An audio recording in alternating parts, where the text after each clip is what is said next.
ایشم وہ کالج جانے کے لیے ریڈی ہوئی کھڑی تھی جب مسٹر زعیم نے اسے پکارا تو وہ انہی قدموں پہ رکی۔ جی انکل، وہ سپاٹ انداز میں انہیں دیکھنے لگی۔ کل ایک بات کہی تھی آپ سے ایشم، آپ نے اس کا جواب نہیں دیا۔ نہ کوئی انکل، میں آپ کو کیا جواب دوں؟ آپ جانتے ہیں میرے لیے بالاج بھائی کی طرح ہیں۔ میں ان سے شادی ایشم، بھائی ہونے اور بھائی کہنے میں فرق ہے۔ وہ آپ کا کزن ہے اور آپ کی شادی اس سے ہو سکتی ہے، اور میرا نہیں خیال کہ بالاج سے بہتر کوئی آپشن ہوگا۔ وہ اپنے بیٹے کی طرفداری کر رہے تھے۔ مجھے کالج سے دیر ہو رہی ہے انکل، میں واپس آ کر بات کروں گی۔ وہ صرف 17 سال اور 9 ماہ کی تھی، لیکن وقت نے اسے عمر سے پہلے ہی سمجھدار کر دیا تھا۔ ایشم نئی ملک اور ایک بلینئر باپ کی بیٹی تھی، اور ماں باپ کی حادثاتی موت کے بعد اس کی تایا زعیم ملک نے اس کی پرورش کی تھی، اور اس ملک مینشن میں جو کہ ایشم کے نام تھا وہ اپنے بیٹے بالاج کے ساتھ رہتے تھے۔ پورا گھر کا نظام اور بزنس سب پہ انہی کا قبضہ تھا، لیکن اس سب کے باوجود وصیت کے مطابق سب ایشم کے نام تھا، جو 18 سال کا ہونے پہ سب کچھ اس کے نام ہو جانا تھا۔ وہ صرف اس کا کلیئر ٹیکر تھے، جبکہ شادی کے بعد اس کا سب کچھ اس کے شوہر کے نام ہو جانا تھا، اور ان کا بس نہیں چل رہا تھا کہ جتنی جلدی ہو سکے وہ اس کا اپنے بیٹے سے نکاح کروا دیں۔ ایشم جا چکی تھی، جبکہ وہ اپنی گہری سوچوں میں گم تھے۔ کیا ہوا؟ اتنا کیوں پریشان ہو ایشم؟ ایشا نے اس کے چہرے پہ پریشانی کے آثار دیکھتے محبت سے پوچھا تھا۔ آج سارا دن وہ کلاس کے دوران بھی چپ چاپ رہی تھی۔ یار، انکل چاہتے ہیں کہ میں بالاج بھائی سے شادی کر لوں، لیکن اٹس ناٹ پاسبل یار، وہ میرے لیے بھائیوں جیسے ہیں، کبھی ان کے لیے میرے دل میں ایسی فیلنگز نہیں جاگی۔ پھر مجھے سمجھ نہیں آ رہی وہ مجھے کیوں مجبور کر رہے ہیں۔ یار، ضروری تو نہیں کہ فیلنگز جاگیں، نہیں تو جگا بھی نہیں سکتے۔ خیر، فکر نہیں کرو، ابھی تمہارے 18 ہونے میں پورے 2 ماہ باقی ہیں، تو انجوائے کرو یور لائف۔ ایشا نے کولڈ ڈرنک کا لاسٹ گھونٹ بھرتے کہا تھا۔ ہائے سویٹی، کیسی ہو؟ رمشا نے اس کے پاس آتے پوچھا تھا۔ ہمیشہ کی طرح وہ ببل ہی چبائے جا رہی تھی۔ تم سے مطلب؟ ایشا نے تنک کے جواب دیا تھا۔ ہاں ہاں ہاں، کیوں ہر وقت سڑی رہتی ہو؟ ایشم، تم سناؤ، کیسی جا رہی ہے تمہاری اسٹڈی؟ سنا ہے نیو پروفیسر آ گئے ہیں اکنامکس کے، اب موجیں ختم۔ رمشا نے مسکرا کے کہا۔ ریئلی؟ وہ کب آئے؟ ہمیں تو پتہ ہی نہیں چلا۔ ایشم نے اٹھتے ہی پچھلے 1 ویک سے اکنامکس کی کلاس نہیں ہوئی تھی، اور بھی اکنامکس کے پروفیسر کی بیوی کی ڈیتھ ہو گئی ہے، وہ تو لیو پہ تھے، اور آج نیو پروفیسر کی آمد کا سن کے وہ واقعی حیران ہوئی، کیونکہ 5 منٹ بعد اکنامکس کی کلاس تھی، اور اس کے بعد ڈیٹیل لینا۔ ابھی کلاس میں چلتے ہیں۔ رمشا نے اس کا ہاتھ تھامے کلاس کی جانب تیز تیز قدم بڑھائے تھے، پر وہ لیٹ ہو گئی تھی۔ نیو پروفیسر کلاس میں موجود تھے، اور ایشم نے کلائی پہ بندھی گھڑی پہ وقت دیکھا۔ ابھی صرف 2 منٹ ہی اوپر ہوئے تھے۔ سر، وی آر کمنگ، ایشا نے سر جھکائے پوچھا، جبکہ ایشم کی نگاہ اس پروفیسر سے ہٹ ہی نہیں رہی تھی۔ گوری اور سفید رنگت کا حامل وہ black pant, white shirt and black coat میں تھا، اور آنکھوں پہ نظر کا چشمہ لگائے وہ ایک دم بہت ہی عجیب سحر انگیز پرسنالٹی کا حامل تھا۔ 28 یا 29 سالہ خوبرو مرد۔ یس کم ان۔ وہ 2 منٹ میں ہی ان کا جائزہ لیتا واپس ڈائز پہ سیدھا ہوتے کھڑا ہوا، اور کلاس سے تعارف کا سلسلہ جوڑا۔ رمشا کلاس میں ہی نہ آئی تھی، اسے پڑھائی میں کم اور مستیوں میں زیادہ انٹرسٹ تھا۔ سب سے تعارف کے بعد وہ پڑھائی کا سلسلہ شروع کر چکے تھے، جبکہ ایشم مسلسل اس کے چہرے کی جانب دیکھ رہی تھی۔ اس کا گاہے بگاہے نگاہ ایشم سے ٹکرا رہی تھی اور اٹھ رہی تھی، جو ٹکٹکی باندھے اسے ہی دیکھ رہی تھی۔ پیریڈ بیل ہوتے ہی وہ کلاس چھوڑ کے جا چکی تھی۔ یہ تو بہت ہی ہینڈسم ہے، اوف، اتنی کم ایج میں اتنا پیارا پروفیسر، اوف، میرا تو کرش ہی بنتا جا رہا ہے۔ مختلف آوازیں سنتی وہ اٹھی تھی، اور اس کی بے قرار نگاہیں اس پروفیسر کو ہی ڈھونڈ رہی تھی کہ ایک دم سے سامنے ناک کی سیدھ میں وہ دکھائی دیے، اور ان کی نظر بھی ایشم پہ ہی تھی۔ وہ 2 سیڑھیاں چھوڑ کے کھڑے تھے، اور ایک انکہی کہانی تھی دونوں کی نظروں میں، جس کا مفہوم سمجھنے کی کسی کو ضرورت نہیں تھا۔ پروفیسر حیدر شاہ پلٹے کہ تبھی ایشم خوش کی دنیا میں واپس لوٹی اور ان کے پیچھے لپکی۔ میری بات سنیں، اس کے سامنے جاتی اپنے قدم روک گئی تھی، تو مجبوراً حیدر کو بھی رکنا پڑا۔ چشمے کی اوٹ سے ماتھے پہ 2 بل ڈالے تھے، اور اس چھوٹی سی کم سن لڑکی کو دیکھا جو ٹارگٹ خود چل کے اس کے پاس آ جائے۔ اسے یقین نہیں آ رہا تھا، اور وہ بھی پہلے دن۔ حیدر نے بھرم دکھاتے اس کی جانب سوالیہ نظروں سے دیکھا تھا۔ بولے، جب وہ کچھ نہ بولی تو خود ہی سوال داغا، مجھ سے شادی کریں گے؟ اس کی اچانک شادی کی آفر پہ وہ حیرت سے اسے دیکھنے لگا اور ارد گرد دیکھا کہ کسی نے الفاظ سن تو نہیں رہے۔ آرجو میڈ، کیا بکواس کی ہے؟ وہ غصے سے شدید بھڑکا۔ بکواس نہیں، پرپوز کر رہی ہوں آپ کو، مجھ سے شادی کریں گے؟ وہ پھر سے قریب ہوتے پوچھنے لگی تھی جبکہ حیدر لب پیچھے 2 قدم دور ہوا۔ بی ان یور لمٹس اور میری پوزیشن کا خیال کریں مس ایشم، یوں راہ چلتے انجان لوگوں پر پرپوز نہیں کرتے، جائیں کلاس میں۔ وہ اب اسے ڈپٹتے ہوئے بولا تھا، پر آپ مجھے اچھے لگے ہیں اور مجھے پسند ہیں شادی کے لیے، یہ وجہ بہت ہے۔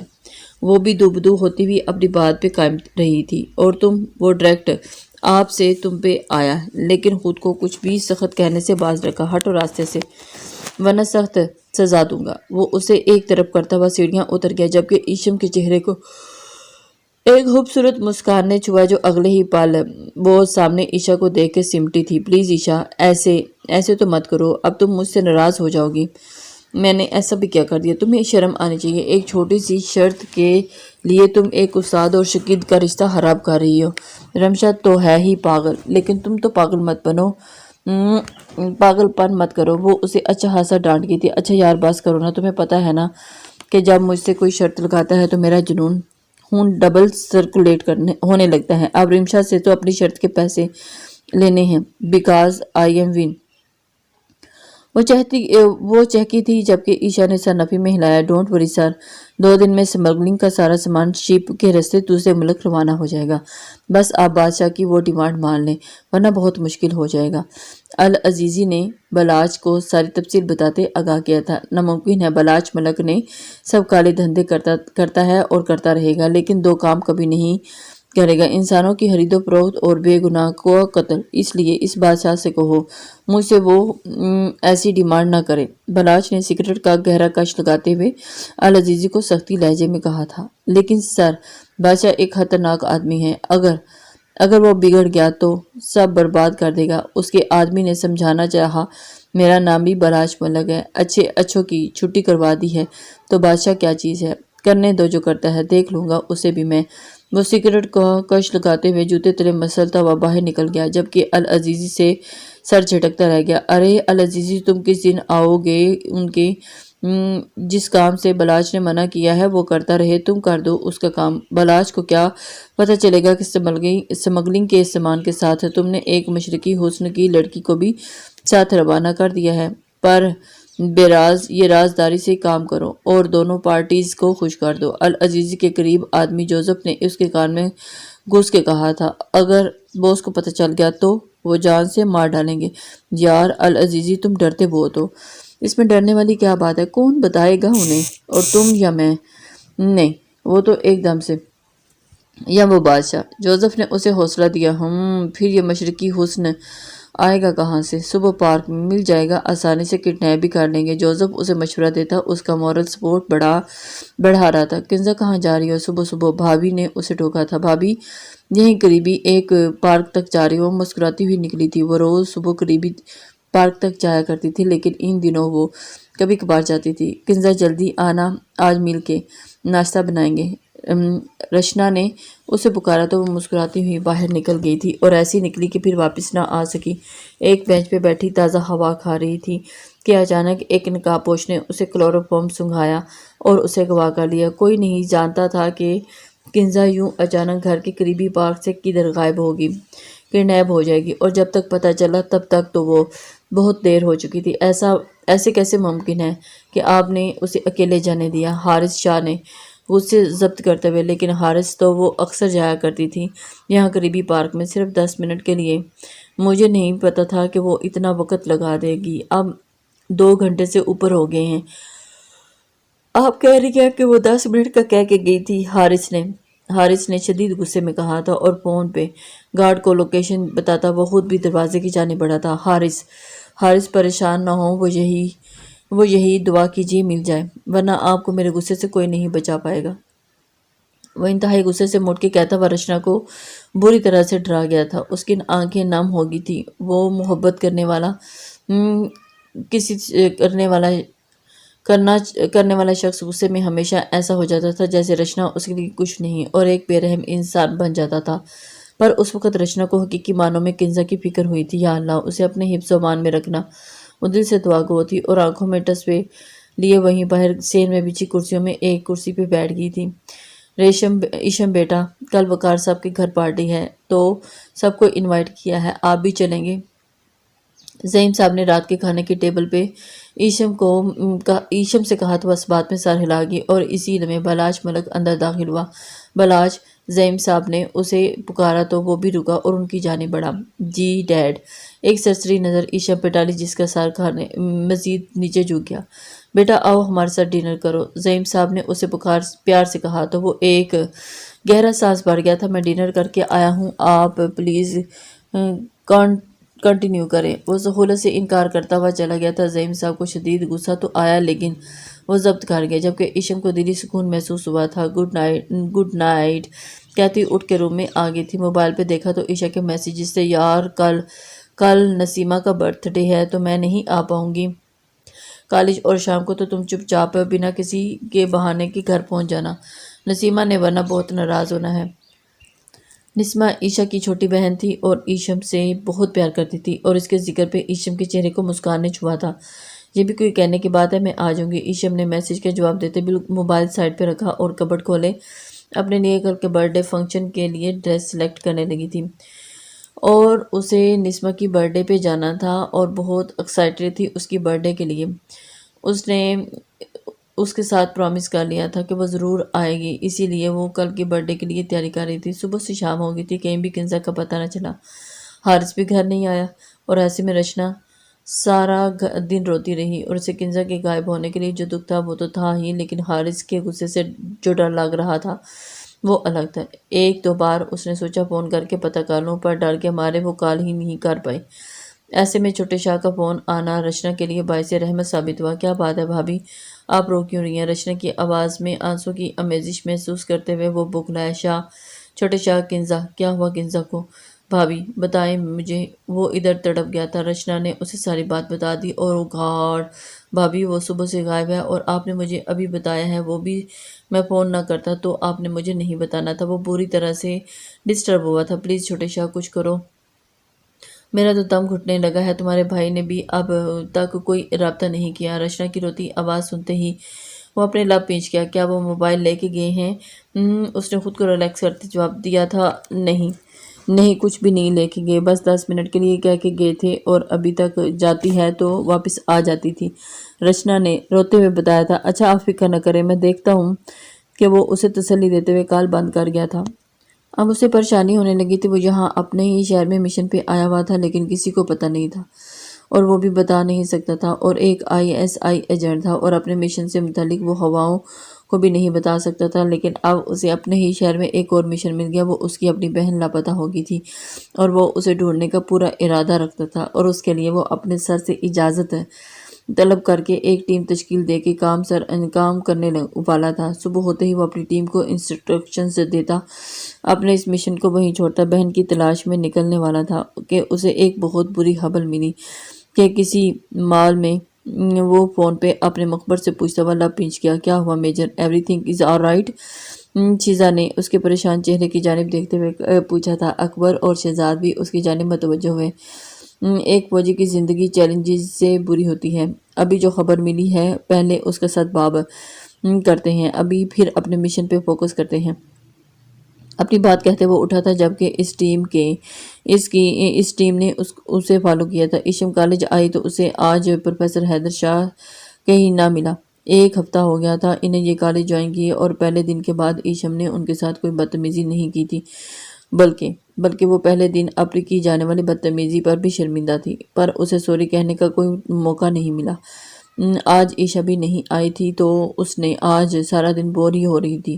پھر کچھ سوچتے ہوئے وہ کالج سے آف کرتی ہوئی ڈرائیور کے ساتھ قریبی مال میں چلی گئی، وہاں پہ وہ نسیمہ کے لیے کوئی اچھا سا گفٹ ڈھونڈنے لگی تھی۔ نسیمہ صرف 11 سال کی تھی اور اسے پینٹنگز کا بے حد شوق تھا، اور وہ اپنا شوق بہت اچھے سے پورا کرتی تھی، اور اسی سے ریلیٹڈ وہ اس کے لیے خریداری کر رہی تھی کہ اچانک مال مال کے گراؤنڈ فلور پہ دھماکہ ہوا۔ پورا مال ہی ہل کے رہ گیا تھا۔ ایشم نے رینکنگ کو سختی سے تھاما، لیکن بلڈنگ پوری طرح سے ہل رہی تھی اور سیکنڈ فلور پہ تھی۔ نیچے تو سب تباہ ہو گیا تھا، لیکن اوپر ایک طرف دھماکے کے اثرات کم ہو گئے تھے جہاں اس وقت ایشم موجود تھی۔ ایشم نے آگے بڑھ کے گرل کو تھامے نیچے دیکھا، جہاں کچھ دیر پہلے لوگ خرید کر رہے تھے۔ خوب رونق ملا تھا۔ اب وہاں آگ کی لپیٹ، دھواں اور شعلے تھے۔ ایک دم سے آگ بھڑکی تھی اور اوپر کو اٹھی تھی۔ گرل سے بھی زور سے ہلی کہ ایشم کی چیخیں نکل گئی۔ سب طرف چیخو پکار تو ہو ہی رہی تھی، لیکن وہ ہراساں نظروں سے سب کو بھاگتا ہوا دیکھ رہی تھی۔ کچھ تو آگ میں جھلس ہی گئے تھے۔ ہائے ہائے، میری بیٹی ہے اندر، اسے باہر نکالو، وہ مر جائے گی۔ ارے کوئی ہے، ایک خاتون روتے ہوئے چلا رہی تھی۔ ایشم کی نگاہ اس کی طرف گئی اور وہاں فوراً چھوٹے بچے کے سویزنگ تھے اور ان کی بچی ایک جھولے میں پھنسی ہوئی تھی۔ کوئی بھی ان کی مدد کو نہیں جا رہا تھا، جبکہ وہ عورت خود بری طرح سے زخمی ہوئی تھی، نیچے گری تھی۔ ایشم ایک منٹ کی دیری کیے بنا ہی اس کی طرف بھاگی تھی اور ریسکیو ٹیم پہنچ چکی تھی اور لوگوں کی مدد کر رہی تھی۔ ایشم نے اس بچی کی ٹانگ سوئنگ سے نکالنے کی کوشش کی، لیکن وہ بری طرح سے اس میں پھنسی ہوئی تھی اور وہ بچی روئے جا رہی تھی۔ ایشم نے اپنے آنسو پہنچتے ہوئے پورا زور لگاتے اس بچی کو باہر نکالنے کی۔ ایک دم جھولا پورا الٹا اور اس نے بچی کو پرے دھکا دیا، جبکہ وہ خود وہیں اس جھولے کے خود پہ گرتا ہوا دیکھ کر اپنے چہرے پہ ہاتھ رکھ کے چلائی تھی، لیکن اس سے پہلے کہ وہ جھولے کے نیچے دب جاتی، کسی نے زور سے اسے اپنی طرف سے کھینچ لیا تھا اور وہ اس کے فولادی سینے سے جا ٹکرائی تھی۔ دونوں ہی بری طرح سے پیچھے کی جانب لڑکتے ہوئے گرے تھے۔ ایشم نے اس کی شرٹ کو مضبوطی سے تھامے رکھا اور بھی جبکہ اس شخص نے ایشم کے گرد مضبوط حصار بنایا تھا تاکہ اسے کم چوٹیں لگے۔ وہ ٹوٹی ہوئی سیڑھیوں پہ جا ٹھہرے تھے۔ ایشم نیچے کی طرف لڑکنے لگی تھی لیکن اس نے کس کے اس شخص کے گلے کو گرد باہیں حائل کی، جبکہ اس نے ایک پلر کو تھاما ہوا تھا، خود بھی گرنے سے بچا تھا اور ایشم کی کمر کے گرد بھی بازو حائل کیے اسے گرنے سے بچایا۔ پلیز ہیلپ، وہ چہرہ اوپر کرتی نم آنکھوں سے اس شخص کو دیکھتے ہوئے بولی جو ماسک میں تھا، اور ایشم موو اپ، وہ اس کا نام لیے اسے پکارتے اونچی آواز میں بولا، میں گر جاؤں گی۔ وہ نیچے دیکھتے ہوئے گھبرائی، don't look down, just look at my eyes, وہ جذب کے عالم میں بولا اور ایشم نے اس کی نیلی آنکھوں میں دیکھا تھا اور وہ اسے اوپر کی طرف کھینچتا لے جانے لگا تھا۔ وہ خود بھی ہمت کرتے اوپر موو ہوتے ہوئے ایک ایج تک پہنچ گئی تھی۔ اس شخص نے بھی جمپ لگاتے خود کو بچایا۔ اس نے ارد گرد دیکھا، سب ایریا خالی ہو چکا تھا۔ سر جب جمپ باہر ہیلی کاپٹر سے اسے آواز سنائی دی۔ وہ ایشم کا ہاتھ تھامے باہر والی سائڈ پہ آیا، نہیں میں جمپ نہیں کروں گی، مجھے اونچائی سے ڈر لگتا ہے۔ وہ اس شخص کی کلائی سختی سے تھامے ہوئے تھی اور اس وقت وہ اس سے بحث نہیں کر سکتا تھا، اسی لیے اس نے اپنے سینے سے لگائے خود بھی اسے جمپ کر گیا تھا۔ ایشم کی چیخ بلند ہوئی تھی اور اس نے کس کے اس شخص کے گلے میں پھر سے باہیں حمائل کی تھی۔ وہ اسے لیے ایئر بیگ پہ گرا تھا اور دونوں ایک ہی دوسرے کے ساتھ پوری طرح سے ٹچ ہوئے تھے، لیکن اس شخص نے ایشم کو کوئی بھی چوٹ نہیں لگنے دی تھی، بچا لیا تھا، اسی لیے وہ نیچے اترا تھا۔ سر پورا مال جل گیا ہے، جتنوں کو بچا سکتے تھے بچا لیا، ابھی بھی ریسکیو ٹیم اندر ہی ہے، آج پہلی بار ہم لیٹ ہوئے ہیں۔ وہ شدت ضبط سے سامنے چلتے مال کو دیکھتا ہوا لب پیچ گیا تھا، جبکہ ایشم تو اس کی آواز میں ہی کھو گئی تھی۔ صبح ہو گئی تھی اور پھر وہیں باہر ٹی وی لاؤنج میں حارث کا انتظار کرتے کرتے بیٹھے بیٹھے وہ سو گئی تھی۔ فجر کی اذان ہے اور اس کی اچانک آنکھ کھلی۔ حارث ساری رات گھر نہیں آیا تھا۔ وہ پھر سے آنسو بہانے لگی اور اپنے اللہ کو یاد کرتی اذان سنتے ہی وہ وضو بنانے کی نیت سے اٹھی تھی۔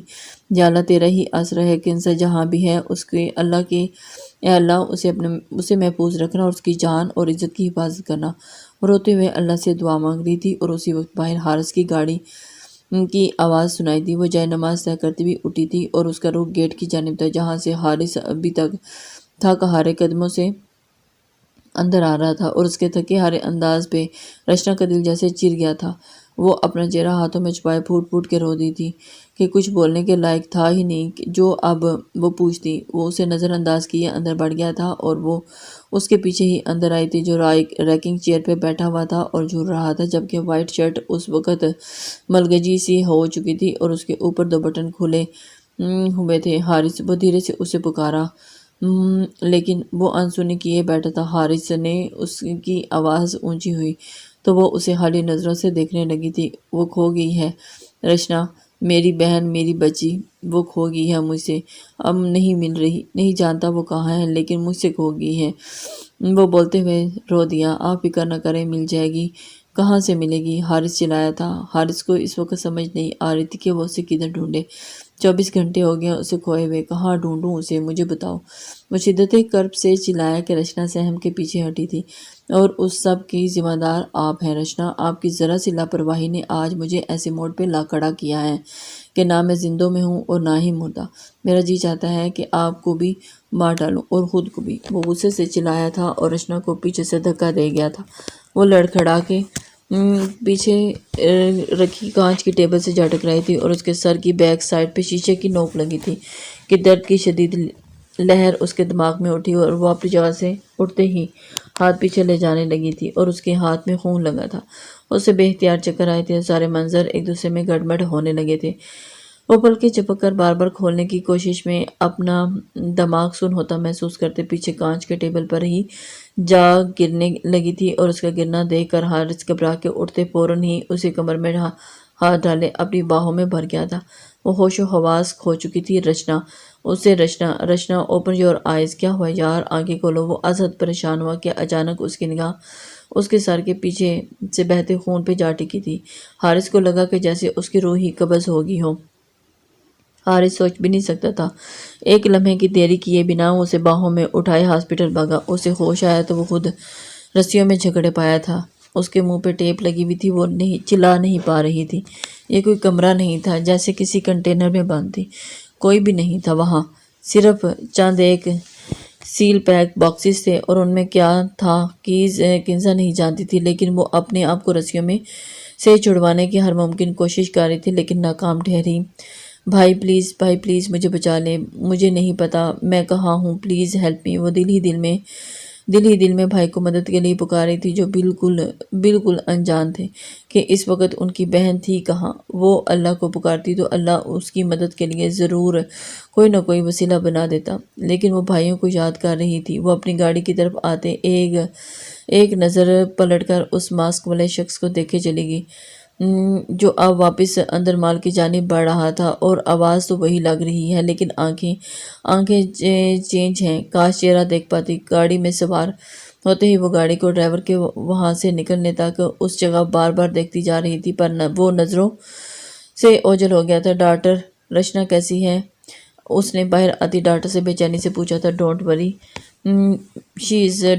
شی از آل رائٹ۔ آپ انہیں بر وقت ہسپتال لے آتے تو ان کی جان بچ گئی، ذرا سی بھی دیری ان کی جان لے سکتی تھی۔ احتیاط کیجیے گا سر، زخم زیادہ گہرا نہیں ہے لیکن ابھی تازہ ہے اور حساس حصہ ہے، ڈرپ ختم ہو تو آپ انہیں لے جا سکتے ہیں۔ وہ حارث کو تسلی دے چکی تھی اور حارث اس کے پاس اندر آ گیا جہاں اس کے سر پہ بینڈیج لگی تھی اور ایک ہاتھ پہ ڈرپ۔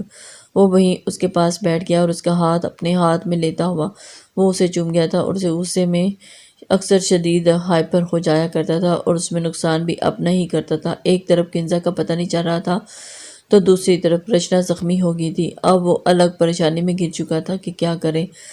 حارث کو کچھ سمجھ نہیں آ رہی تھی۔ وہ اس وقت ایک انجانی مصیبت میں پھنس چکا تھا اور اسے باہر کیسے نکلنا تھا یہ وہ تو خود بھی نہیں جانتا تھا۔ یا اللہ میری مدد کر، مجھے اس مشکل سے نکال۔ وہ بہت زیادہ اپسٹ ہو گیا تھا۔ ایک جی چاہا کہ چھوٹے بھائی کو کال کر لیں لیکن وہاں وہی انا آڑے آ رہی تھی۔ ناراض میں حارث کہاں پہل کرتا تھا۔ وہ گہرا سانس بھرتا ہوا سیٹ کی پشت کے ساتھ ٹیک لگا گیا تھا اور اگر زین سم کے لیے کنزا کو اغوا کیا گیا ہے تو اب تک کال آ جانی تھی، لیکن کوئی کال نہیں آئی تھی۔ اس کا مطلب کڈنیپر کا مقصد کچھ اور تھا۔ آج وہ اتنا اثر رسوخ رکھ کے بھی خود کو بے بس محسوس کر رہا تھا۔ بیٹا تم ٹھیک ہو نا؟ وہ جیسے ہی گھر میں داخل ہوئی تو اس وقت زیم صاحب بھی اندر داخل ہوئے۔ وہ ایک ڈرائیور کے ساتھ مال میں گئی تھی۔ ڈرائیور نے انہیں حادثے کا بتا دیا کہ اس مال میں دھماکہ ہوا تھا۔ وہ گھر آتے بے چینی سے اس کی جانب بڑھتے ہوئے پوچھنے لگے تھے، جی انکل میں ٹھیک ہوں، اور اس نے حتی الامکان اپنا لہجہ نارمل رکھنے کی کوشش کی اور اسمال میں دھماکہ ہوا۔ میں تو فکر مند ہی ہو گیا تھا۔ شکر ہے تم ٹھیک ہو، وہ فکر مندی سے بولے تھے۔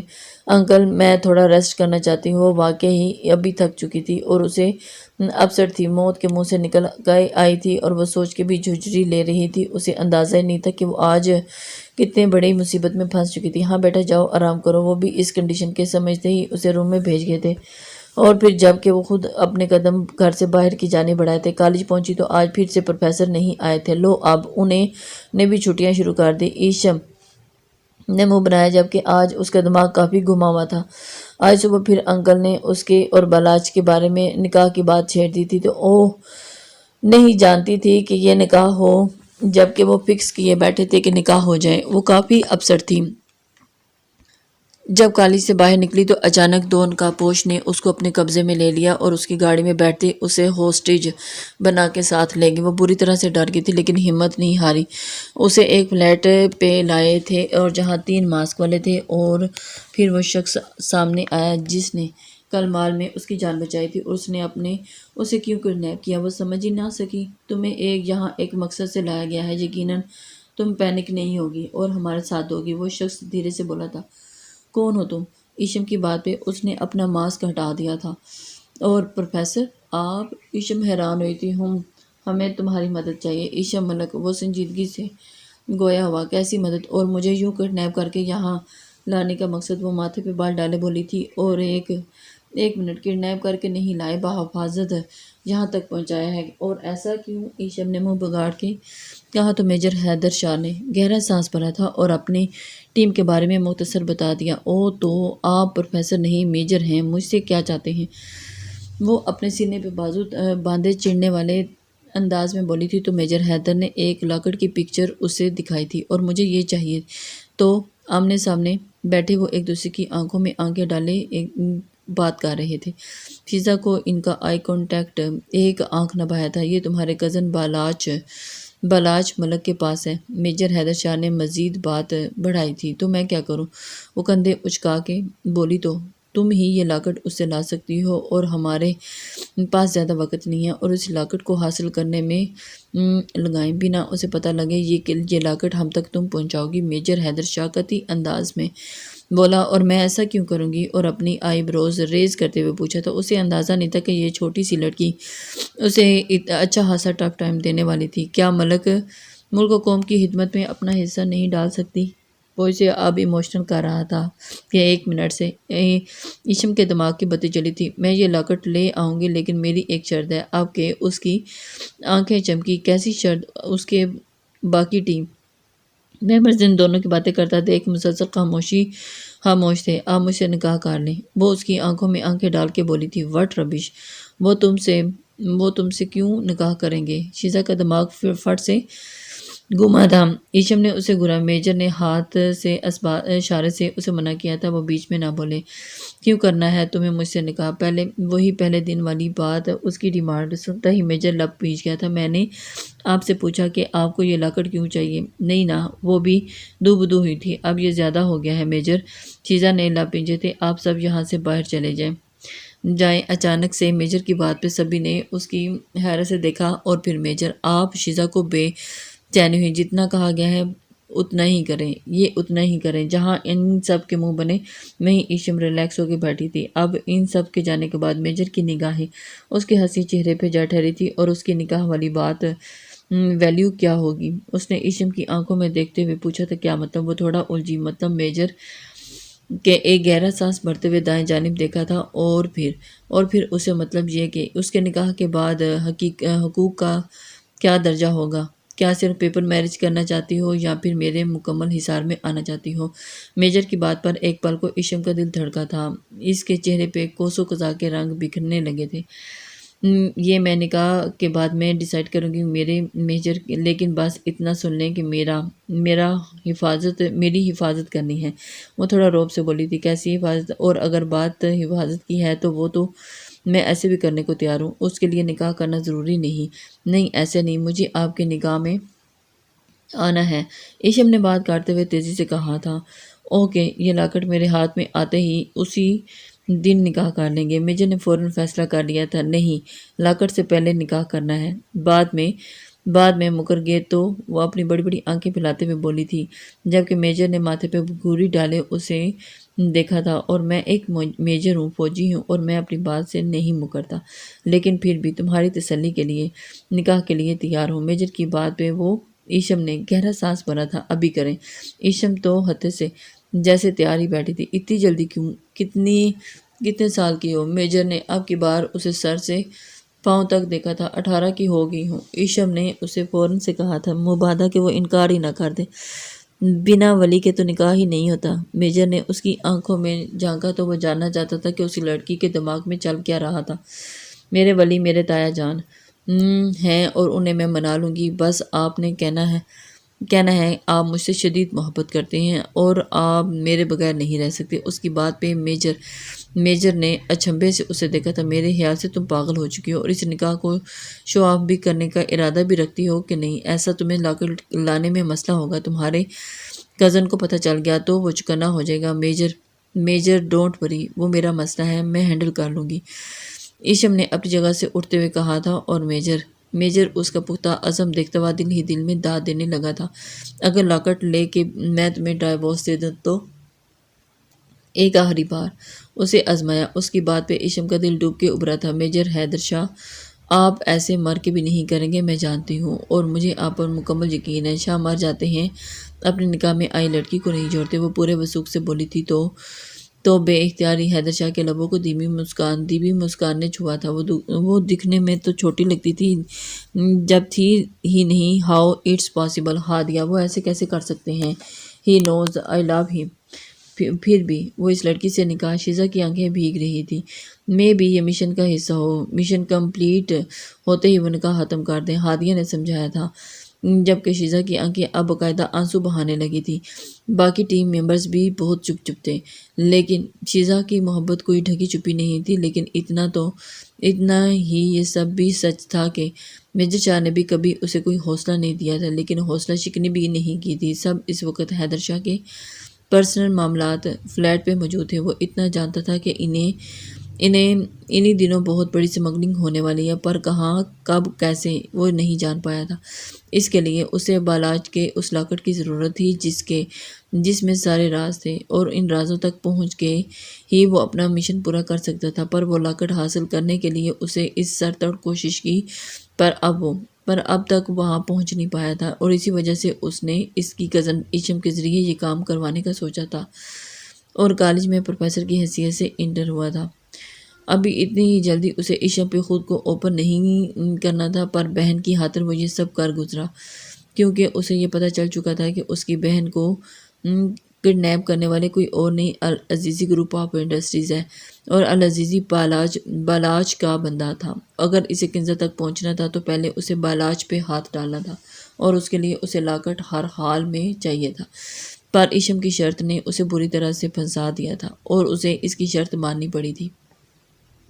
اب بہن کو واپس لانے کے لیے وہ ایڑی چوٹی کا زور لگا رہا تھا۔ ایشم، تم نے مجھے اس لیے یہاں بلایا ہے؟ اچانک اپنے تایا جان زعیم ملک کو کال کر کے رجسٹرار کے آفس بلوایا تھا، اور ان سے اپنے نکاح کا بولا۔ تایا جان، میں حیدر سے بہت محبت کرتی ہوں، اور وہ بھی، اس لیے اگر ایسی بات ہے تو رشتہ بھیجیں ہر طریقے سے۔ یہ کون سا طریقہ ہے؟ زعیم ملک تھوڑا ہفا سے لگے تھے۔ وہ ایسے ہی کر رہے تھے، لیکن میں نے کہا کہ مجھے آج نکاح کرنا ہے، اور اس نکاح کی وجہ جان سکتا ہوں؟ تایا جان نے ماتھے پر بال ڈال کے پوچھا تھا۔ نہیں، ایشم نے سہولت سے انکار کر دیا تھا، اور اگر میں نہ مانوں تو؟ وہ کھڑے لہجے میں بولے تھے۔ پھر آپ کی مرضی تایا جان، 18 کی ہوں، بالغ ہوں، ماں باپ سر پر نہ ہوں تو خود فیصلہ لے سکتی ہوں، لیکن آپ کے لیے میرے دل میں بہت عزت ہے اور مان ہے، جس کی احترام ہے، اور اس لیے آپ کو بلایا۔ وہ دھیمے لیکن مضبوط لہجے میں بولی تھی، جبکہ ان سب باتوں کے دوران حیدر ایک بار بھی بیچ میں نہیں بولا تھا۔ ٹھیک ہے، کریں نکاح۔ وہ تھوڑا برہم ہوئے، لیکن ایشم نے پرواہ نہ کی، اور تھوڑی ہی دیر میں نعیم سے ایشم حیدر بن گئی تھی۔ نکاح ہوتے ہی وہ وہاں سے بنا کچھ کہے نکل گئے۔ یہ تمہارے سگے تایا تھے؟ حیدر نے اچنبھے سے پوچھا تھا۔ جی، ایشم نے سر جھٹکا۔ ٹھیک ہے، اب کام ہے، لگو، حیدر نے اپنی جگہ سے اٹھتے کہا تھا، تو ایشم نے گھورا۔ ابھی صرف نکاح ہوا ہے اور آپ روب جمانے لگے ہیں؟ ایشم خفگی سے بولی تھی۔ ابھی صرف روب ہی جما رہا ہوں، تو غنیمت سمجھو، جس دن حق جمایا تو اس دن تم بھی اس دن وہ اپنی ابھی بات مکمل کرتا کہ ایشم نے گھورا، یہ نکاح حق جمانے کے لیے نہیں کیا حیدر شاہ، آپ کو لاکٹ ملے گا اور مجھے سیکورٹی ایز اے ہسبینڈ۔ وہ منہ بناتی بولی تھی، لیکن اسے کس سیکورٹی چاہیے تھی یہ وہ اب بھی نہیں بتا پا رہی تھی۔ ارے سر، یہ سب بالکل ٹھیک ہے، میں نے خود اپنی نگرانی میں کروایا ہے سب۔ العزیزی بلاچ کے اس شیپ کا معائنہ کرتے دیکھ رہا تھا تو ذرا گھبرا کے بولا۔ اس کے گھبراہٹ کو بلاچ ملک جیسے شاطر انسان نے فوراً بھاپ لیا۔ جانتا ہوں سب ٹھیک ہوگا، بس اپنی تسلی کر رہا ہوں۔ بلاچ نے انتہائی سنجیدگی سے کہا تھا، اور اس وقت وہ اس کنٹینر کے پاس تھا جس میں گنزا کو بند کیا گیا تھا، اور اس کو کھولو۔ نہ جانے بلاچ کے دل میں کیا آیا کہ آن سمائی کہ اس نے کنٹینر کو کھولنے کا حکم دیا۔ جی، اسے کھولنا ہے، العزیزی نے تھوک نکلا۔ جی، بلاچ کے غصے سے کون واقف نہیں تھا، اور اسی لیے وہ اب اس کے چنگل میں پھنس چکا تھا، اور بلاچ کو تھوڑی بہت سوگو لگ چکی تھی کہ وہ اس بلاچ میں اس کنٹینر میں کچھ نہ کچھ خرابی ہے۔ اگر اسے ذرا سا بھی پتہ چل جاتا کہ اندر لڑکی ہے تو شاید وہ ان سب کی جان ہی لے لیتا۔ العزیزی نے اپنے آدمی کو اشارہ کیا کنٹینر کو کھولے، اور اس نے آگے بڑھ کر اس کا لاک کھولنا چاہا، لیکن اسی لمحے بلاچ کے نمبر پر کسی کی کال آنے لگی۔ ہاں بولو، یہ کیا کہہ رہے ہو؟ تو وہ بری طرح بوکھلایا۔ میں آ رہا ہوں ابھی۔ بلاچ نے فون بند کرتے العزیزی کی جانب دیکھا۔ سب کام دھیان سے ہونا چاہیے العزیزی، آج رات مال بھیجنے کی ذمہ داری تمہاری ہے، میں کوئی بھی کوتاہی برداشت نہیں کروں گا، سمجھے؟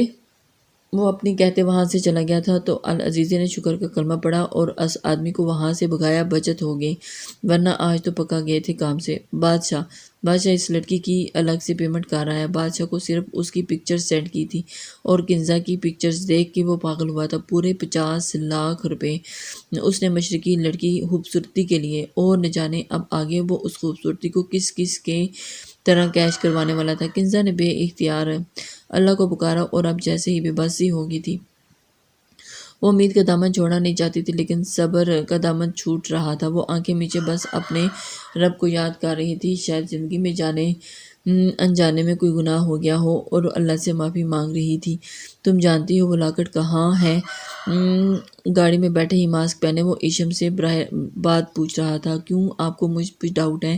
وہ اپنی حویلی کے ارد گرد سیکورٹی دیکھتی ہوئی ایک آئی برو اچکا کے ریز کرتے ہوئے حیدر کو دیکھتے ہوئے بولی، ڈاؤٹ ہوتا تو تم سے یہ کام کرنے کو نہ کہتا، اور نکاح کا اتنا بڑا فیصلہ بھی نہ لیتا، رسک نہ لیتا۔ وہ صاف کوئی سے بولا تھا۔ کیوں آپ کسی اور کو پسند کرتے ہیں؟ ایشم نے تی کے انداز میں پوچھا تھا۔ اب ان باتوں کا کوئی مقصد نہیں۔ کچھ دیر توقف کے بعد حیدر نے اس کی جانب آنکھ ونگ کرتے ہوئے دیکھتے ہوئے بولا تھا۔ ایشم کے دل میں کچھ چھنک کے ٹوٹا تھا۔ اس کی آنکھوں میں ابھرتی نمی کو دیکھتے ہوئے حیدر کے دل میں ایک بار ہارٹ مس ہوئی تھی۔ آپ یہیں ویٹ کریں، میں 1 گھنٹے تک لاکٹ لے کے آتی ہوں۔ وہ اس وقت حویلی کی بیک سائڈ پہ موجود تھے، جہاں کسی بھی ان پہ نظر نہیں پڑ سکتی تھی۔ آرزو شور کر لوں گی۔ نہ جانے کیوں حیدر کو اسے لے کے ڈر سا لگا تھا۔ 100% شور، وہ مسکرا کے یقین سے کہتے ہوئے اترتی اپنی حویلی میں چھپ کے گھسی تھی، کیونکہ جو کام وہ کرنے والی تھی اس میں بہت رسک تھا، اور لاکٹ اس کی موجودگی میں غائب ہوتا تو سب سے پہلے شک ہی اسی پہ جاتا۔ اور وہ بہت سکون سے نظر بچا کے اندر بڑھی، اور اب اپنے تایا ابو کے کمرے کا رخ کیا تھا۔ اندر بڑھتے اس نے بکس ریک کے ایک حصے کو سرکایا، اور وہاں ایک لاکر دکھائی دیا تھا جس میں کچھ ڈیجٹس لگاتے اور لاکر کھل جانا تھا، اور وہ پاس ورڈز ایشم کو ہی پتا تھا، کیونکہ وہ ایشم کا نام تھا۔ لاکر کھل گیا اور اس میں ایک چابی تھی۔ وہ چابی لیتے وہاں سے اب بلاچ کی روم میں آئی، اور اس کے کمرے کی بیک سائڈ پہ ایک سیاہی کیمرہ تھام کے، جس کا کنیکشن وہ اندر آتے بہت آرام سے بند کر آئی تھی، اور یہ مینشن اس کا تھا، یہاں کی ہر چیز وہ جانتی تھی۔ کیمرہ آف ہوتے ہی بلاچ کے روم میں سامنے لگی بڑی سی پینٹنگ کو ہٹاتے اس میں دیوار کے ایک حصے کو ہلکا سا ٹچ کیا تو وہ موو ہوا، اور اس میں ایک لاکر تھا جس کی وہ چابی لگنے والی تھی۔ چابی لگاتے وہ لاکر کھلا، اور اس میں وہ لاکر نکالتے وہ اسے دیکھنے لگی۔ بہت بھاری لاکر تھا، اور اس میں ہیرے تھے، وہ اور قیمتی پتھر، پر اس میں ایک چپ بھی تھی، پر اس میں وہ کہاں لگی تھی ایشم نہیں جانتی تھی۔ ایشم نے جلدی سے وہ لاکر واپس بند کیا اور تصویر واپس لگائی، اور اس کے ہاتھ پے فریم کا حصہ لگا، وہ بلبلا اٹھی اور اس سے پہلے کہ خون نیچے گرتا وہ فوراً درد برداشت کرتی دوپٹہ ہاتھ کو دباتے خون روکا تھا، پر اس کا دوپٹہ پورا خون سے بھرنے لگا۔ وہ اپنا سارا دوپٹہ اپنے ہاتھ پہ لپیٹ گئی تاکہ خون کی کوئی بھی بوند نیچے نہ گرے۔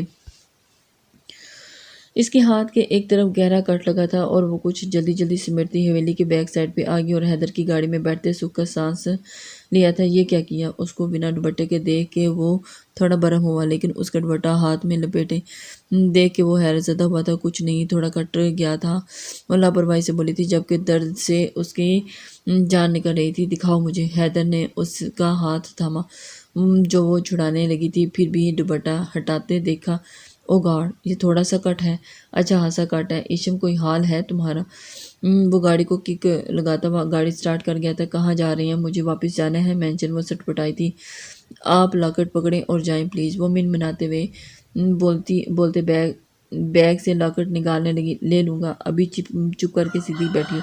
حیدر نے اسے ڈانٹ دیا اور اس کا زخمی ہاتھ دیکھ کر کافی پریشان ہو گیا تھا، جسے ایشم نے محسوس بھی کیا تھا کہ اس کے چہرے کی جانب دیکھا تھا۔ وہ بلا کا خوبصورت تھا اور وہ پہلی نظر میں ایشم کے دل میں آن بسا تھا، پر ایشم یہ بھی جانتی تھی کہ ملنا ناممکن ہے۔ پھر بھی اللہ نے معجزہ ہی کر کے دکھا دیا تھا، اتنا اہم موقع وہ گنوا نہ سکی۔ ہاسپٹل کی پارکنگ میں گاڑی روکتے وہ ایشم کو لیے باہر آیا تھا اور ہاسپٹل میں جاتے ہی فوراً اس کا ہاتھ کا ٹریٹمنٹ ہونے لگا۔ وہ اس کے ساتھ سائے کی طرح تھا۔ اور مجھے پین ہو رہا ہے، وہ حیدر کے ہاتھ کو دباتے بولی تھی۔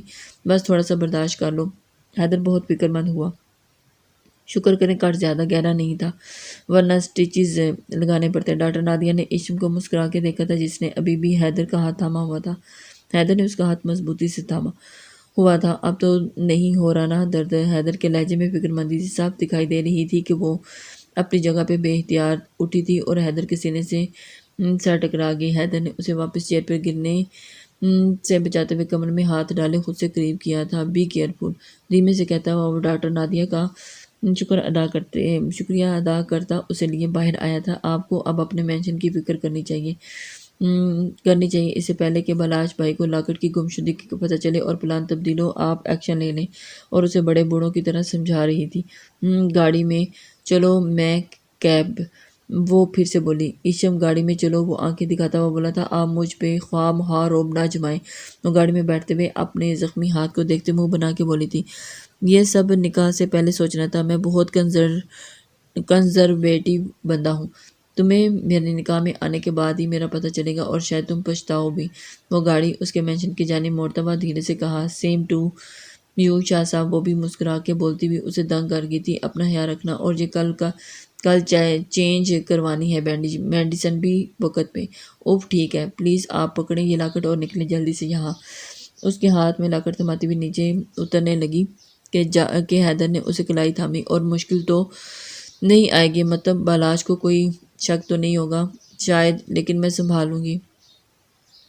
ڈونٹ وری، وہ اسے تسلی دے رہی تھی، لیکن حیدر نے اس کا بیگ لیتے اس کا موبائل نکالا، اور یہ ایک غیر اخلاقی حرکت ہے۔ ایشم نے اسے منہ بناتے کہا تھا، اگر کوئی مسئلہ ہوا تو مجھے اس نمبر پہ کال کر لینا، نمبر میں نے سیو کر دیا ہے۔ حیدر نے گہرا سانس بھرتے ہوئے اس کی بات کو نظر انداز کرتے ہوئے کہا تو وہ سر اس بات میں ہلاتے ہوئے اترنے لگی کہ حیدر نے اسے اپنی جانب کھینچا اور تھوڑا سا گھبرا کے اسے دیکھنے لگی کہ ایک دم سے حیدر نے اس کے ماتھے پہ بوسہ دے دیا۔ Thanks allot.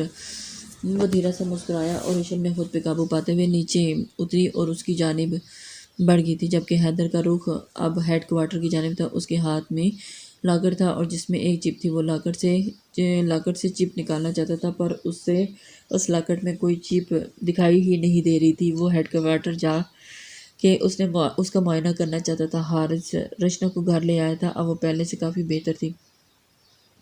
حارث دل ہی دل میں اس سے شرمندہ تھا، پر لب خاموش تھے۔ کنزا کا کچھ، وہ سوپ پی لیں پھر میڈیسن لینی ہے، وہ اس کی بات کاٹتا ہوا نظریں جھکائے بولا تھا۔ اور کنزا کا کچھ، رچنا پلیز، مجھے اس بارے میں ابھی کوئی بات نہیں کرنی، تم ابھی خاموش رہو۔ آپ پلیز یہ سوپ فنش کریں۔ اور پھر جیسے ہی وہ بے بس گویا سا ہوا تھا، سب میری وجہ سے ہوا، اگر میں اسے روک لیتی تو آج وہ ہمارے ساتھ ہوتی۔ رچنا کی آنکھیں پھر سے بھیگنے لگیں۔ جو ہوتا ہے اللہ کی طرف سے ہوتا ہے، بس دعا کریں کہ وہ جہاں ہو صحیح سلامت ہو۔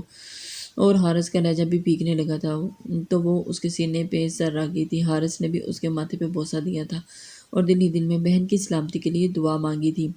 اور ایسا ناممکن ہے کہ ایشم ایسا نہیں کر سکتی۔ بالاش ایشم کے روم کی جانب بڑھا کے وہ باہر آتی دکھائی دی۔ تم نے حیدر شاہ کا سے نکاح کر لیا ہے، وہ غصہ ضبط کرتے ہوئے بولا۔ مل گئی آپ کو خبر، ویسے کمال کے مخبر ہیں آپ کے۔ ایشم نے سینے پہ بازو باندھتے ہوئے بھویں اچکاتے ہوئے پوچھا تھا۔ جانتی ہو وہ کون ہے؟ بالاچ بھڑکا تھا۔ ایک خوبصورت مرد ہے، دو بدو جواب دیا، اور ایک انڈر ورلڈ مافیا کا ڈان ہے۔ تو اچھا ہے نا، ایک ڈان کو دوسرا ڈان ٹکر دے گا۔ وہ مسکرا کے بولی تھی۔ تم دھوکے بازی کر رہی ہو ایشم۔ بالاچ بڑکی تو اٹھا تھا۔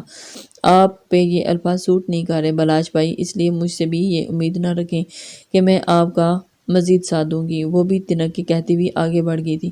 پچھتاؤ گی تم، بالاچ نے اس کے جاتے ہی قدم دیکھتے ہوئے کہا تھا۔ پچھتا تو رہی ہوں آپ کا ساتھ دے کر، وہ بھی دکھی دکھی لہجے میں بولتی چلی گئی تھی، جبکہ اس کے ہاتھ کا زخم دیکھتے وہ لب پینچ کے رہ گیا تھا۔ وہ سگریٹ پہ سگریٹ پھونکے جا رہا تھا۔ اسے ایشم کے یکدم بدلنے پہ اچنبھا ہو رہا تھا، پر وہ چپ تھا کہ تبھی اس کے موبائل پہ ایک لڑکی کی تصویریں آئیں۔ وہ ایک دم سیدھا ہو کے بیٹھا۔ وہ لڑکی رسیوں میں جکڑی ہوئی تھی اور نیم بے ہوش تھی، پر وہ بہت خوبصورت تھی۔ پر اسے کون بھیج سکتا تھا وہ، اور کیوں؟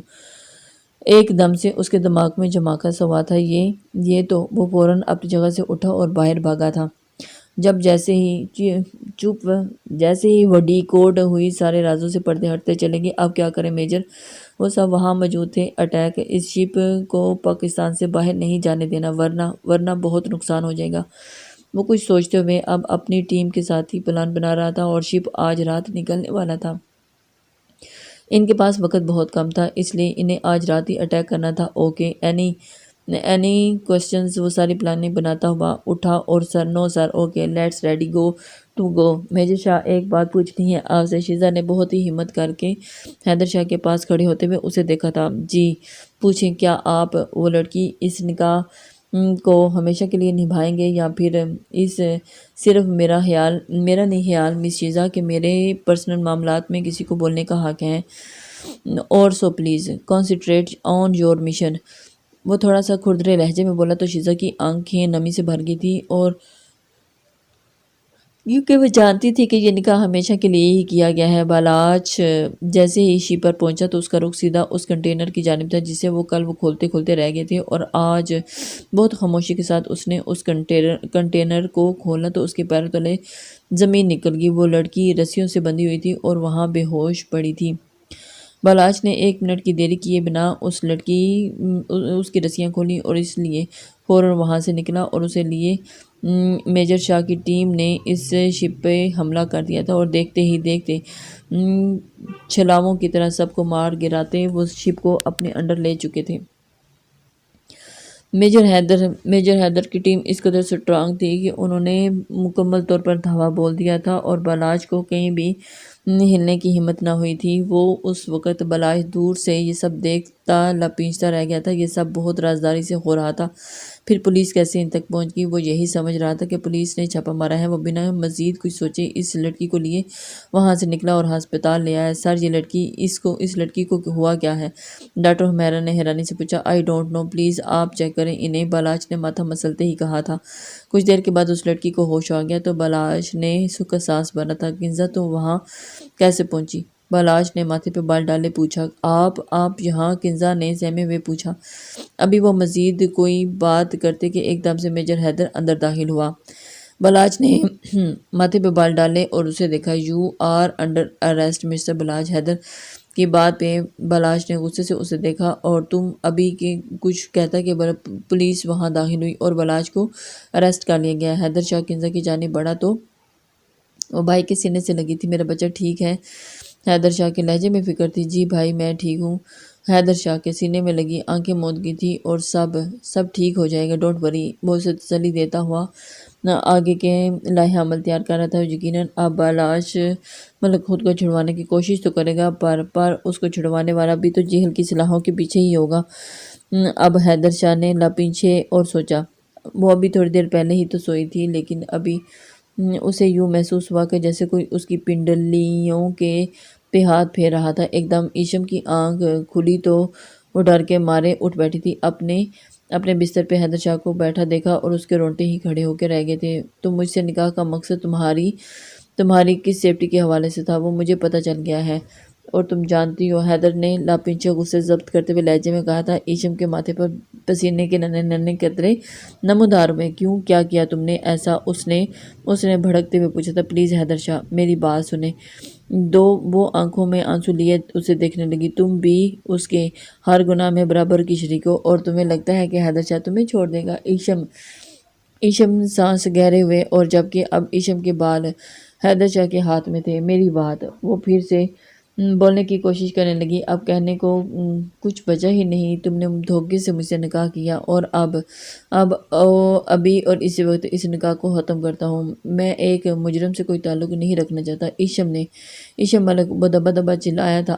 آپ ایسا نہیں کر سکتے۔ آپ ایک فوجی ہیں اور اپنی بات سے نہیں مکریں گے، اور میں نے آپ کو ثبوت فراہم کیے ہیں۔ آپ اس کی بات سنتا، وہ خود پہ ضبط کرتا ہوا پیچھے ہٹا تھا۔ کیوں کیا تم نے یہ سب؟ وہ گہرا سانس بھرتے ہوئے پوچھ بیٹھا تھا۔ بلاش بھائی کی وجہ سے۔ وہ مجھے اچھے لگتے تھے، لیکن ایک بھائی کی حیثیت سے وہ میرے آئیڈیل تھے۔ مجھے لگتا تھا کہ وہ کبھی بھی غلط ہو ہی نہیں سکتے۔ شروع میں مجھے عجیب لگا، لیکن جب اس کام میں پڑی تو دھیرے دھیرے اس دلدل میں دھنستی چلی گئی۔ وقت گزرتا گیا، اور وقت گزرتے مجھے اپنی غلطیوں کا احساس ہوا تھا، اور میں نے بلاش بھائی کو منع کیا کہ اب میں مزید ان کا ساتھ نہیں دے سکتی۔ تو انہوں نے مجھے دھمکی دی کہ اگر میں نے انکار کیا تو وہ مجھے قید کر دیں گے، اور میں ڈر گئی تھی، کسی سے نہیں کہہ سکتی تھی۔ اس لیے سوچا کہ ایسا کچھ کروں کہ میں بچ بھی جاؤں اور بلاش بھائی کو بھی سزا کم ہو۔ ایشم نے ساری سچائی حیدر کے گوش گزار کر دی تھی۔ حیدر شاہ اس کی ساری بات سنتے باہر نکلنے لگا کہ ایشم کی پکار نے اس کے قدم روکے تھے۔ پلیز مجھے چھوڑنا مت، میں بہت محبت کرتی ہوں آپ سے، اور میں جانتی ہوں کہ آپ ڈیزرو نہیں کرتے، آپ بہت اچھے ہیں، لیکن پھر بھی مجھے آپ چاہیے، وہ ہاتھ جوڑتے ہوئے بولی تھی۔ اور حیدر نے ایک نظر اسے دیکھا، اور اپنے کیے کی سزا بھگتنی پڑے گی، کیا بھگتو گی؟ منظور ہے؟ اس کی بات پہ وہ اسے دیکھتے ہوئے حیدر نے سودہ سانس خارج کی تھی اور اسے اپنے سینے سے لگا گیا تھا۔ وہ تو حیران رہ گئی، اتنا ساتھ دیا تم نے تو معافی تو مل سکتی ہے تمہیں، وہ اس کے آنسو پوچھتے ہوئے بولا تھا۔ سچ میں وہ حیران ہوئی تھی۔ لیکن بلاش، وہ تھوڑا ٹھہرا، اس نے بھی تو ہمارا بہت ساتھ دیا۔ کیا مطلب؟ بلاش بھائی نے؟ وہ کیسے؟ ایشم حیران ہوئی۔ یس، وہ پہلے وہ انکار کرتا رہا، لیکن بعد میں تھوڑا مورال لیکچر دیا تو وہ خود سیدھا ہو گیا۔ اس نے اپنی باقی اڈوں کا بھی پولیس کو بتا دیا ہے، اور وہ بھی وعدہ معاف ہوا بن کے خود کو بچا چکا ہے۔ سچی؟ ایشم خود خوش ہوئی۔ ہم بہت جلد ہمارے ہاتھ اس بادشاہ کی گردن تک پہنچنے والے ہیں، حیدر نے پرعزم ارادے انداز میں کہا تھا۔ 3 ماہ بعد بلاش جیل سے چھوٹ گیا، اور اسے وعدہ معاف گواہ کے طور پر سزا کم ہوئی تھی، اور جو 3 ماہ بعد ضمانت ہوتے ہی وہ باہر آ چکا تھا۔ جبکہ دوسری طرف زئی ملک بھی گاڑی کے پاس کھڑے اس کا انتظار کر رہے تھے، اور میرے بنا نکاح بھی کر لیا اور رخصتی بھی۔ وہ تھوڑا سا خفا ہوئے۔ حیدر نے آنکھ ونک کی، اور ولیمہ رہتا ہے؟ حیدر نے ایک آنکھ ونک کی، اور اپنے ولیمے میں میرا نکاح کروا دو۔ پھر بلاش کی بات پہ دونوں چونکے۔ کس سے؟ حیدر نے حیرانی سے پوچھا۔ کنزا سے، آپ کی بہن۔ ایشم نے جھٹ سے بولا۔ وٹ؟ حیدر حیران ہوا۔ بلاش نے کان کھنچایا۔ کنزا اور بلاش بھائی 5 سال پہلے ایک دوسرے کی محبت میں گرفتار تھے جب یہ یونی میں تھے، لیکن پھر ایک دوسرے سے جدا ہو گئے اور اب ملے تو؟ ایشم نے تفصیل بتائی تو حیدر نے ایشم کو گھورا تھا۔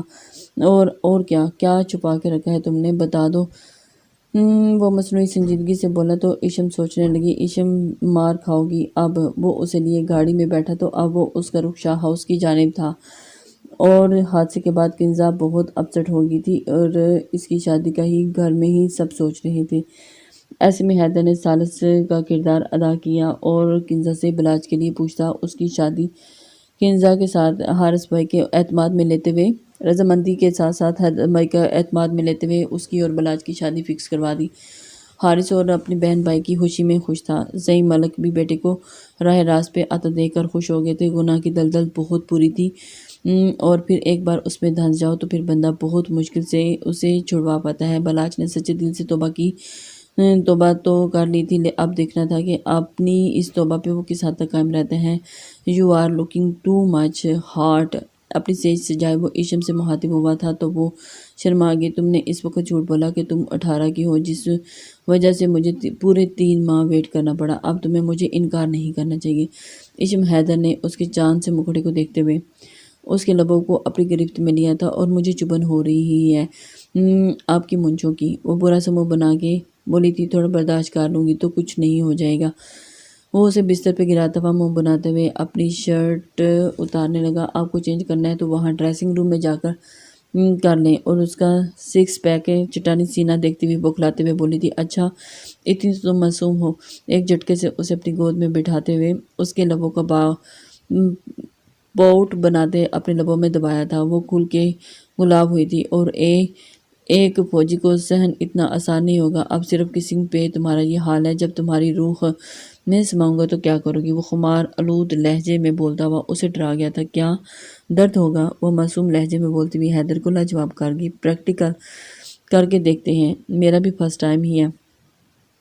وہ ایک آنکھ ونگ کرتا ہوا اس کی گھیرے دار فراق کو ایک سیکنڈ میں اسے الا کر گیا تھا۔ ٹو مچ پینک اسٹرابری، اس کے خوبصورت جسم کو دیکھتا ہوا، سیٹی بجانے والے انداز میں دیکھتا اسے تنگ کرنے لگا تو اس کی آنکھوں پہ ہاتھ جما گئی۔ حیدر نے اسے گود میں لیے اور تکیے پہ اس کا سر رکھا تھا اور ریموٹ سے تمام لائٹس کو ڈم کر دیا تھا۔ شاہ پلیز مکمل اندھیرا کر دے، مجھے شرم آ رہی ہے۔ وہ دھیمی سی سرگوشی میں بولی تھی، لیکن مجھے اپنی چھوٹی سی اسٹرابری کو دیکھنا ہے۔ جب میں اس پہ گھٹا بن کے چھاؤں گا تو اس کے چہرے سے ہر رنگ کو دیکھنا ہے۔ وہ جذب کے عالم میں بولا تھا، جبکہ آپ کتنے بے باک ہیں حیدر، کوئی دیکھ لے اس طرح کی باتیں کرتے تو آپ کو پتہ لگ جائے کہ یہ کھڑوس بندہ کتنا رومانٹک ہے۔ وہ اس کے چہرے کو ہاتھوں کے پیالوں میں بھرتے ہوئے اس کے ماتھے پر اپنی پیار کی مہر لب رکھتے ہوئے بولی تھی، چھوٹی لڑکی، تمہارے عشق نے مجھے یہاں پہنچایا کہ میں بھی تو عشق کے جنون میں بہہ نکلا۔ سارا قصور تمہارا ہے۔ بھلا کون اتنی شدت سے محبت کرتا ہے؟ وہ سارا الزام اس پہ ڈال گیا تھا۔ اچھا، میں نے کب کہا کہ آپ سے شدید قسم کی محبت کرتی ہوں؟ تمہاری آنکھیں، ان آنکھوں میں صاف لکھا تھا کہ تم مجھ سے شدید محبت کرتی۔ ویٹ ڈیٹ یو لو می، وہ کہتے ہوئے اس کے لبوں پہ جھکتا ہوا اس کے اور بیچ کے سارے پردے گرا گیا تھا۔ کمرہ عشق کی سسکیوں سے گونج رہا تھا، جبکہ وہ پورا دن میں یہی سوچ رہی تھی کہ فوجی کو سہنا واقعی آسان نہ تھا۔ لسنز، امید کرتی ہوں کہ آپ کو یہ ناول پسند آیا ہوگا۔ اپنے کمنٹس لائک اور شیئر ضرور کر دیا کریں، اس سے ہماری حوصلہ افزائی ہوتی ہے۔ اللہ حافظ۔ ایشم، وہ کالج جانے کے لیے ریڈی